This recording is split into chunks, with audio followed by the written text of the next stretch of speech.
16절에서 17절 말씀 가지고 복음으로 사는 새해라는 제목으로 은혜의 말씀 나눕니다. 1월달 새해 설교 마지막 설교입니다. 우리가 새해 들어서 우리가 꿈꿔야 되는 신앙의 내용을 묵상했습니다. 첫째 주는 복에 대해서, 둘째 주는 예배자에 대해서, 세 번째는 지난주죠, 기도와 영적 전쟁에 대해서, 오늘 마지막 시간 복음에 대해서 나누려고 합니다. 여러분, 희망찬 새해가 밝은 지 25일째가 되었습니다. 새해입니까? 한 달이 다 돼가고 있는데요. 우리는 사실 올 한 해 여러 가지 많은 계획들을 세우며 또 결단을 하고 시작했습니다. 운동도 해야 되겠다, 또 성경도 읽어야 되겠다, 좀 더 기도 시간도 늘려야 되겠다, 이런 결단들을 하고 새로운 또 계획표를 가지고 시작하셨는데, 여러분 지금 어떻습니까? 25일이 지났는데 잘 진행되고 있습니까? 아니면 그 의지들이 무너져서 어떤 또 작년과 똑같은 그런 패턴으로 살아가고 계시진 않습니까? 우리가 좀 더 이런 우리의 연약함을 좀 보면서 정말 새해는 새로운 엔진을, 내 삶을 움직이는 새로운 엔진을 좀 달고 시작해야 되겠다 하는 생각을 해보게 됩니다. 여러분, 우리가 이 고장난 차, 낡은 엔진에 새 기름을 붓는다고 차가 잘 나가는 것은 아니죠. 사실 엔진을 바꿔야 차는 잘 나갑니다. 우리의 신앙생활도 마찬가지인 것 같아요. 작년에 겪었던 어떤 과거의 경험이나 또 아픈 상처나 이런 것들을 그대로 가지면서 좀 열심히 살아보자 이렇게 결단한다고 우리의 새해가 달라지지는 않습니다. 오히려 자기가 똑같은 패턴의 삶을 살아가는 우리의 자신을 발견하고는 있지요. 그래서 저는 오늘 우리 한 해 이 주양한 공동체의 모든 성도님들이 정말 한 가지 이 주제를 붙들고 나가야 되겠다 하는 결단을 하게 됩니다.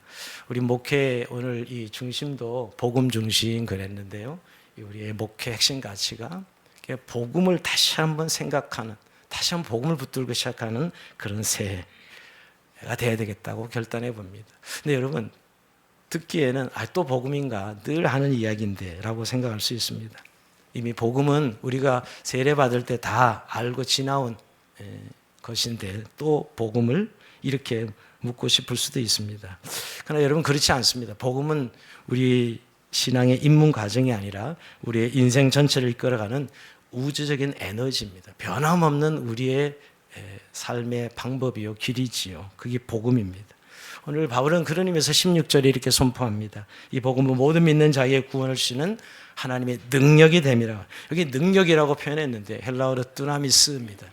다이나마이트의 어원이 되는 단어죠. 복음은 단순히 고개를 끄덕이게 하는 지식이 아닙니다.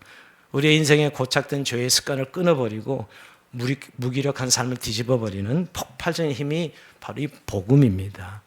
우리 교회는 사실 자주 본질로 돌아가자 그런 설교를 많이 한 것 같습니다. 근데 그 본질의 핵심이 뭡니까? 복음입니다. 복음. 이런 복음이 내 안에 근데 실제가 돼야 되는데 그저 세례 받을 때 통과 의례가 되어버린다면, 그런 복음이라면 우리는 이 다가오는 새해 여러 가지 어려움과 고난들을 해결해 갈 수 없는, 오히려 그 앞에 다시 무너지는 우리의 삶을 겪을 수밖에 없습니다. 왜냐하면 우리 안에 타성과 관성으로 결국 또 새해가 이어져 갈 것이기 때문이죠. 여러분, 우리가 한 해를 새롭게 다시 한번 이렇게 마음을 다져보면 내 의지, 내 연약한 의지를 의지하며 살아갈 것인가, 아니면 흔히 세상들처럼 요행이나 운을 따라 살아갈 것입니까? 아닙니다. 우리는 정말 복음이죠. 우리 주님께서 하나님의 능력이라고 말씀하신 이 복음으로 다시 한번 우리의 새해를 우리가 설계하고 또 선포하고 나가야 될 것입니다. 오늘 이 아침 다시 한번 복음으로 일어나는 우리의 마음이 움직여지는 복음의 감격과 그런 기쁨들이, 또 복음의 능력들이 우리에 다시 한번 새롭게 불일듯 일어나기를 원하는 것입니다. 오늘 바울은 이 복음을 표현할 때 이 복음을 부끄러워하지 아니하노니, 내가 복음을 부끄러워하지 아니하노니 그랬습니다.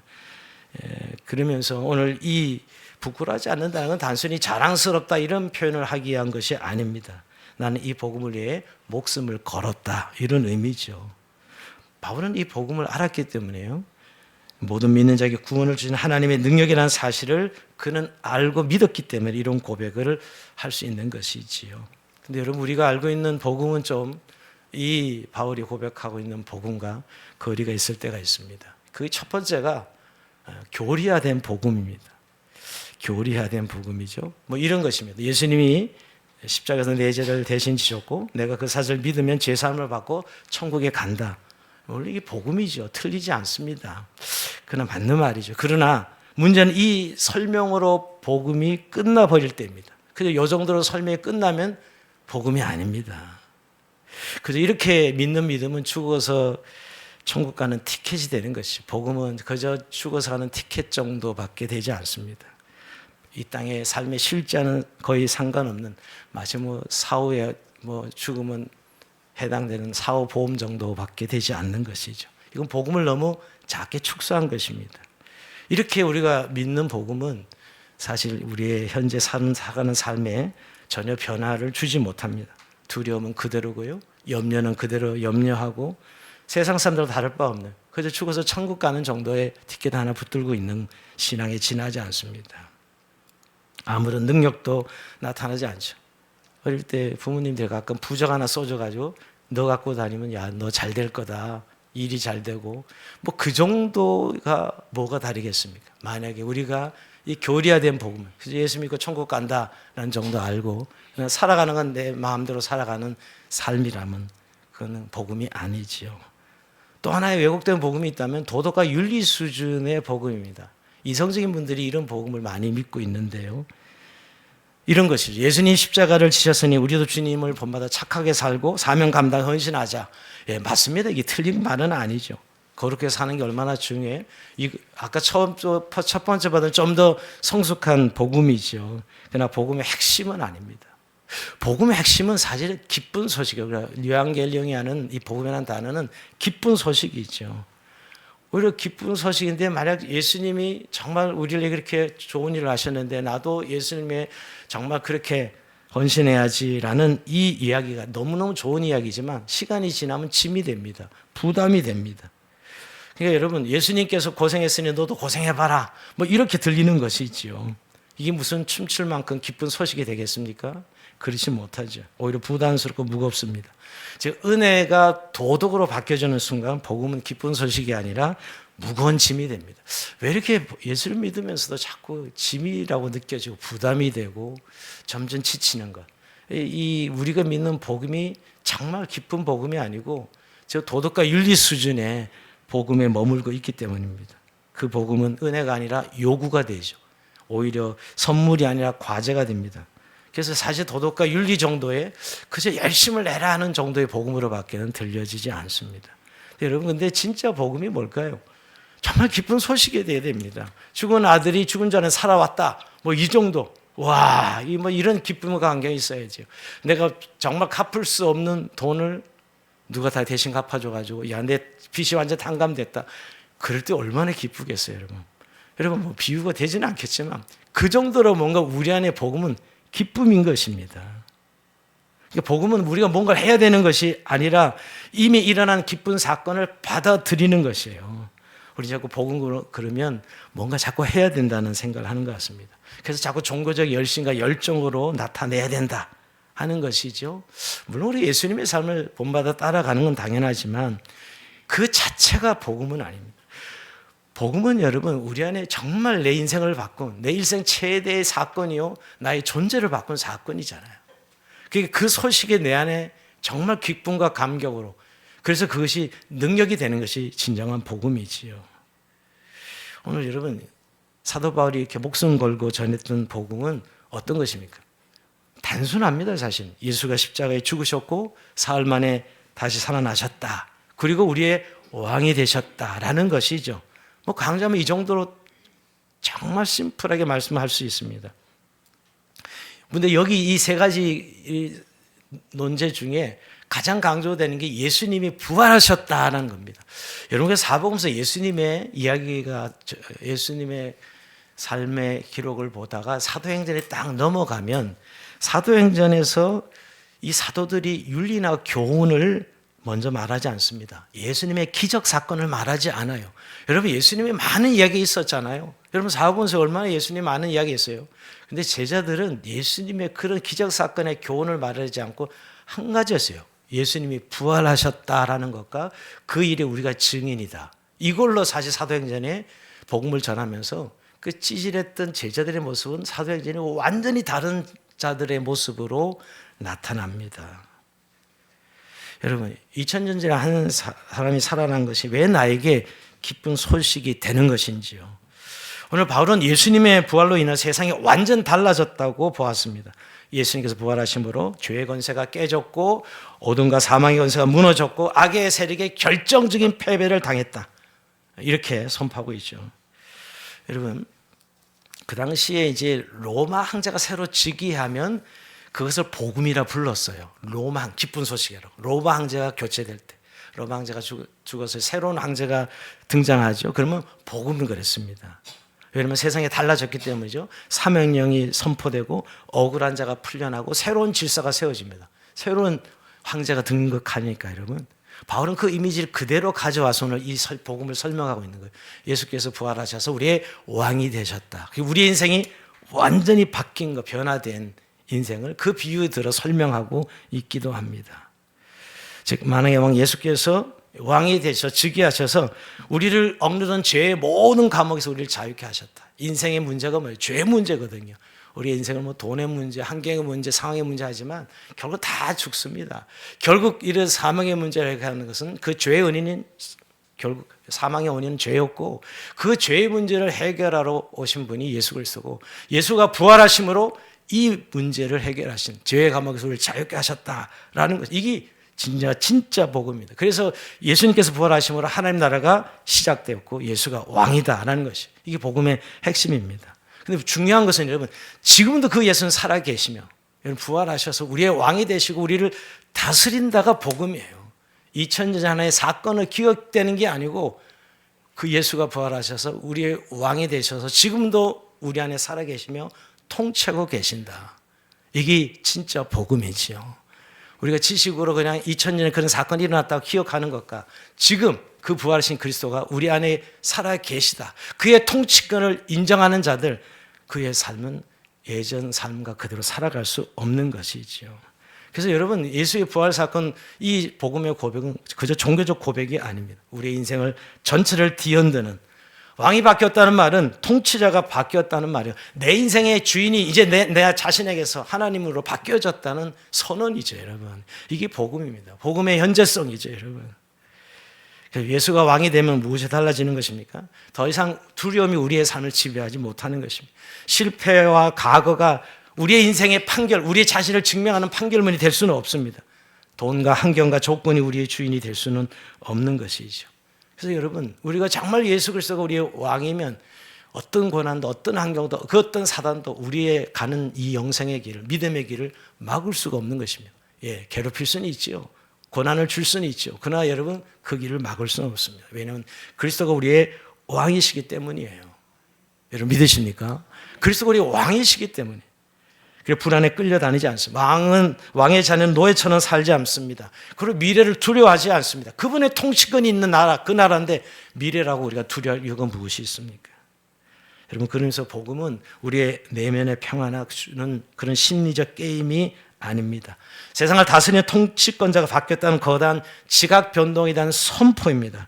예수가 왕이시며 지금 나를 다스리고 계십니다. 이게 진짜 복음을 믿는 것이죠. 그저 의례 통과형으로 내가 예수 믿고 구원받을 때 세례받을 때 지난 통과형이 아니라 지금 그 예수가 나의 왕이시고 나를 다스리십니다. 이 복음이 현재화되는 사람들 삶 가운데는 여러분 더 이상 과거가 두려움의 대상이 아닙니다. 더 이상 미래가 두려움의 대상이 아닙니다. 여러분 우리를 다스리는 것은 누가 우리를 다스릴 것 같습니까? 여러분들은 내 자신을 자아가 다스리는 그런 삶, 그것이 보통 사람들이 생각하는 것이죠. 이 세상 황제들이 주권자들이 세상에 임금들이 나라를 다스린다고 생각하는 사람들이 있습니다. 요새 트럼프 하는 대통령이 등장해서 세계가 마구 흔들리면서 한 나라 지도자가 바뀌는데 이렇게 세상이 흔들려? 우리는 그 현장을 보죠. 그래서 그가 세상을 다스리는 것 같습니까? 아닙니다. 오늘 세상은 나를 위하여 십자가에 죽으신 예수 그리스도 왕이신 그 주님이 이 세상의 주권자요 저와 여러분을 다스리는 것을 믿으시기 바랍니다. 이게 복음이에요. 이게 통치권자가 바뀌었다고 믿는 것이죠. 그래서 삶의 방식이 바뀌는 것이고 내 생존 방식이 바뀌는 것입니다.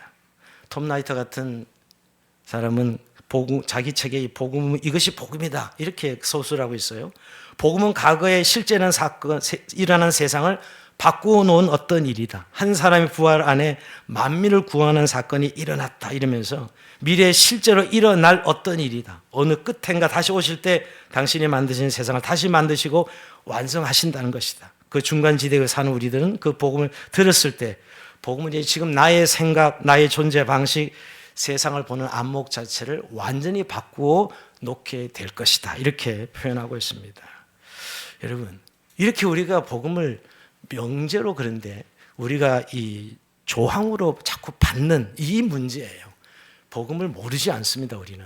근데 이걸 명제로 받아들인 거죠. 우리가 수학 공식처럼 1번, 예수는 하나님 아들이다. 2번, 부활을 하셨다. 3번, 믿으면 구원받는다. 이렇게 공식처럼 1번, 2번, 3번, 그리고 아멘 하고 믿습니다. 그러나 이렇게 믿으면 우리의 가슴은 뛰지 않습니다.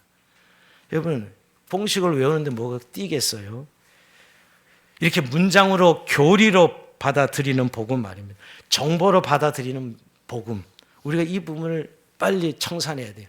복음은 인격으로 받아들이는 것입니다. 살아계신 하나님의 말씀 인격으로, 즉 살아있는 영으로 받아들이는 것이죠. 그래서 예수님의 왕대신 통치권이 어디서 확인되느냐? 결국 성령으로, 오늘 오순절날 성령을 부어주시고 성령으로 실제화되는 그리스도인들 심령 속에 우리의 구원을 실효하시는 성령을 통해서 영으로 받아들이는 것이죠. 머리의 지적인 지식의 동의는 물론이지만 여러분, 우리의 영으로, 그리스도의 영으로 우리가 받아들이는 것입니다. 여러분, 뭘 보면 우리가 증명해 볼 수 있냐면 이 사실을 제자들입니다. 사도행전에 나타난 제자들을 보면 여러분, 그들도 우리가 똑같은 인생을 살았습니다. 예수님이 돌아가셨을 때 그들은 너무 절망해서 다 뿔뿔 흩어지고 다 도망가고 우리는 아무런 차이가 없는 인생들이었어요. 그러나 부활하신 예수님을 만나는 순간 그들은 삶이 바뀌었습니다. 도망가는 그들은 증인이 되었고 두려움에 떨던 사람들이 담대함으로 세상을 향해 나아갔습니다. 여러분, 죽은 줄 알았던 예수가 지금 옆에 살아계시고 그분이 실제 나를 다스리다는 사실을 믿었던 것이죠. 그러게 자신들을 박해하는 사람들 앞에서도 너무나 여유 있게 당당하게 그리스도를 증언하는 증언자로 살 수 있었던 것입니다. 그들이 특별하게 뭔가 우리가 흔히 생각하는 신비한 힘을 받아서 아니요. 그들의 인생과 세계관이 바뀐 것이죠. 예수는 실제하고 부활하셨다는 것이. 죽은 걸로 끝난 줄 알았는 예수가 그 예수가 아니라 다시 살아나셨고 그가 우리를 통치하고 다스린다는 사실을 믿었기 때문에 그 어떤 것도 죽음의 위협도 두렵지 않았던 것입니다. 왜? 왕이신 하나님이 내 인생의 주권자와 내 인생을 책임지시니까 라고 고백할 수 있었던 것입니다. 그래서 여러분, 다시 한번 복음을 종교적 이론 정도 가르침으로 우리가 생각하지 말고 정말 하나님의 정말 능력으로, 오늘 바울이 고백한 대로 하나님의 능력이라고 고백했는데요.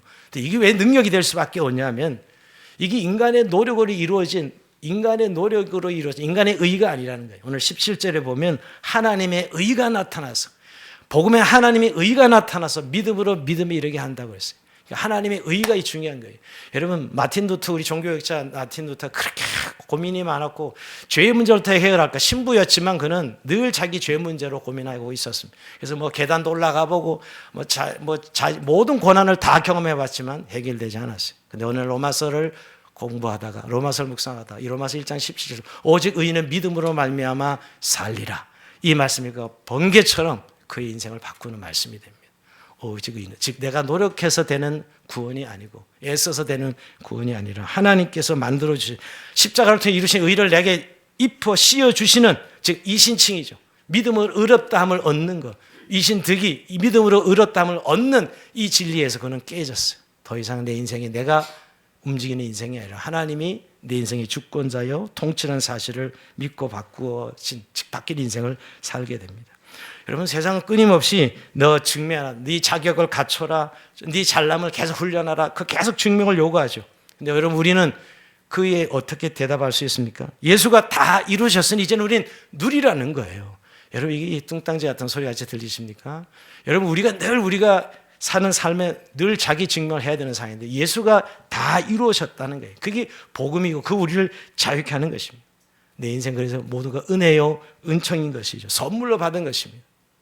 여러분, 내 인생 내 거라고 생각하는 운명적 숙명적인 그런 인간보적인 개념에서 내 인생을 하나님께서 여러분 바꿔주신 하나님이 내 인생에 은혜로 구원을 베푸시고 선물을 주신 것이죠. 내가 나를 인정하는 것이 아니라 하나님이 나를 인정해 주는 것이에요.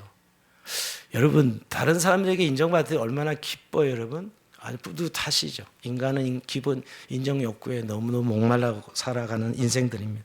여러분, 하나님이 여러분을 인정해 주셨으니 더 이상 인정 욕구에 매만을 필요가 없습니다. 하나님이 나를 인정해 주신 것이죠. 여러분, 내가 내 스스로 그래서 괴롭힐 필요가 없습니다. 열등감에 젖을 이유도 없고요.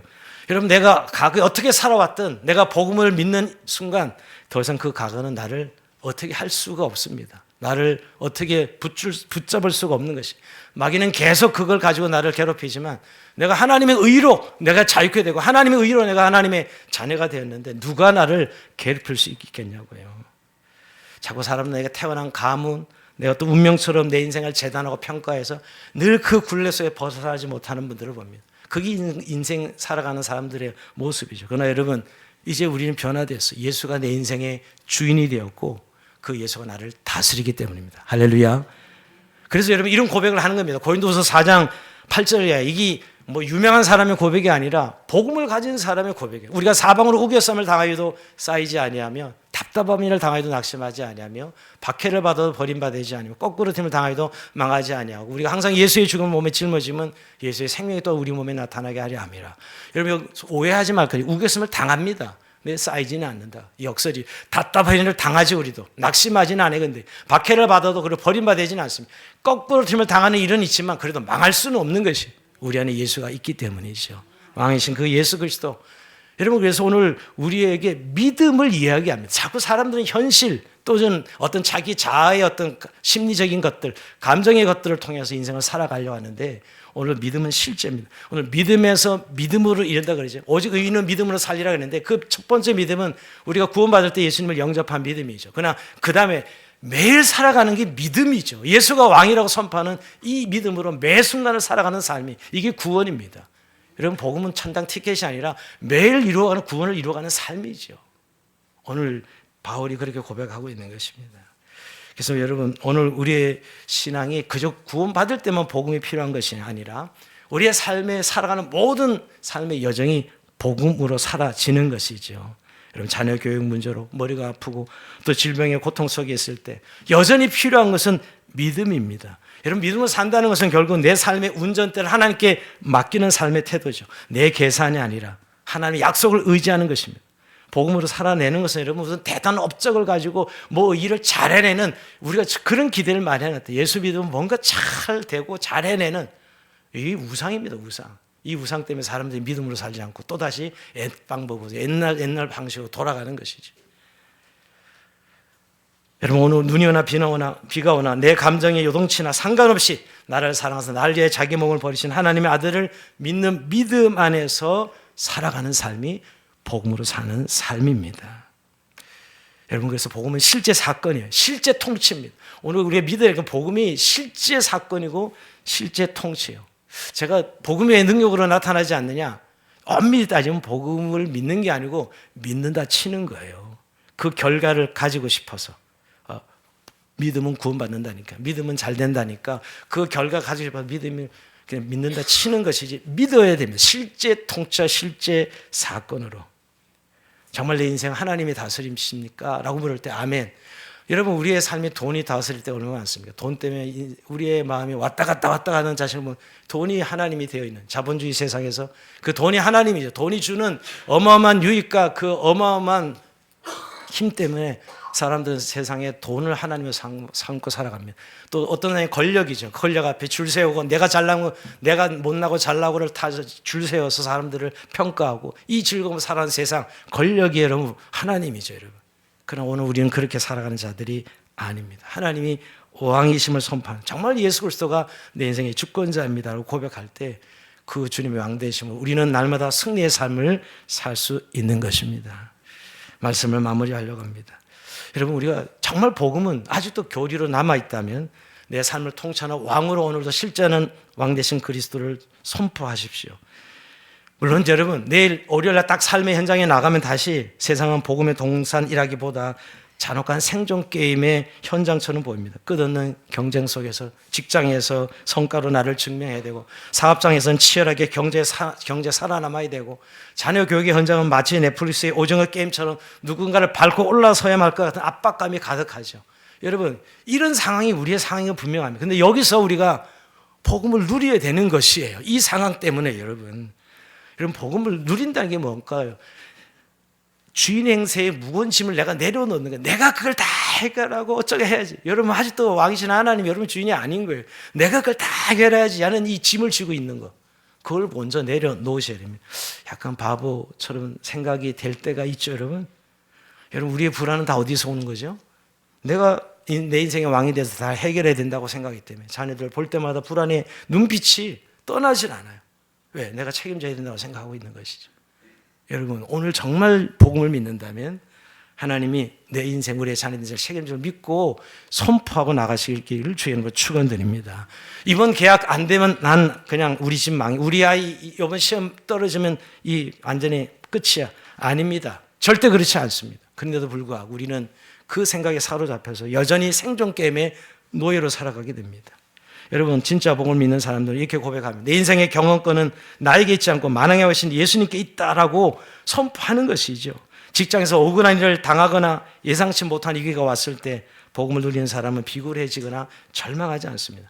왜냐하면 여러분 세상 상사나 통장 잔고가 내 운명을 결정한다고 생각하고 있지 않기 때문에 나를 위해 부활하신 주님이 내 인생을 붙들고 계시고 나를 위해 딱 버티고 계시기 때문이라고 믿기 때문이지요. 주님이 다스린다는 것은 그런 추상 용어가 아니라는 것이죠. 이게 정말 우리의 생존 게임의 한 복판에서 그리스도인의 실력이에요. 복음의 실력입니다. 이게 뭔가 수련을 많이 한다고 성경을 많이 한다고 되는 게 아니라 그 실제하는 믿음을 내가 선포하고 나가는 것이죠. 여러분 그런 의미에서 올 한 해 제일 많이 듣는 게 너 자신을 증명해봐라 그런 거 아니겠어요? 세상은 계속 우리 자신들을 증명하라고 이야기합니다. 그 자기의 증명의 감옥에서 나오셔야 됩니다. 나는 왕의 자녀이다. 난 그리스도의 왕의 자녀이다 하고 담대하게 선포하고 나가셔야 됩니다. 이것이 복음을 누리는 것이지요. 제가 이번 한 주간 장인어른 장례를 치르면서 가족들이 우리 구남매 중에 6명이 목사거든요. 교육자 회입니다. 다 모이면 제가 아들 5 중에 4명이 목사고 사이 4명 중에 2명이 목사인데 그래서 그 교회에서는 그냥 입간 예배만 드리고 다 우리가 가족 예배로 하겠습니다. 미리 양해를 구했어요. 우리 가족 예배가 너무 의미가 있잖아요. 손님들이 오는 것도 중요하지만 조문하는 정도고 우리 모든 발인이나 또 수목장이나 모든 예배는 다 우리 가족들이 하겠습니다. 그랬는데 제가 가서 입간 예배 끝나고 그 모교회 목사님이 그 성인원 장인원의 성교회 목사님 오셔서 입간 예배 드리고 그 다음에 제가 발인 예배 설교를 맡았어요. 설교를 하라고 해서 발인 예배 설교를 준비하면서 그 지난 한 36년 동안 장인원을 배우면서 내가 느꼈던 성경 구절에 떠오르는 것이 디모데후서 4장 7절 8절이었어요. 내가 믿음의 선한 싸움을 싸우고 달려가기를 다 마치고 이 말씀이 믿음을 지켜서 이제 의로운 재판장께서 의의 면류관을 준비하고 계시다. 이 말씀이 그냥 제 마음에 툭 이렇게 마음에 오는 거예요. 그분을 늘 지켜봤기 때문에. 근데 장인어른은 아주 평범한 분이었어요. 그냥 농사진. 그야 평생 농부로 6.25 참전하고 신림에 1941년 오셔서 거기서 그 신림교회를 그 면단위 교회죠. 개척하시고 평생 교회를 지키신 너무나 평범한 분이었어요.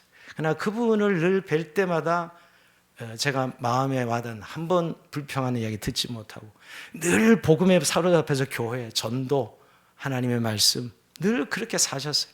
밭을 일 때도 가다 보면 밭에 일다가 기도하시는 장면도 여러 번 목격할 때가 있었고요.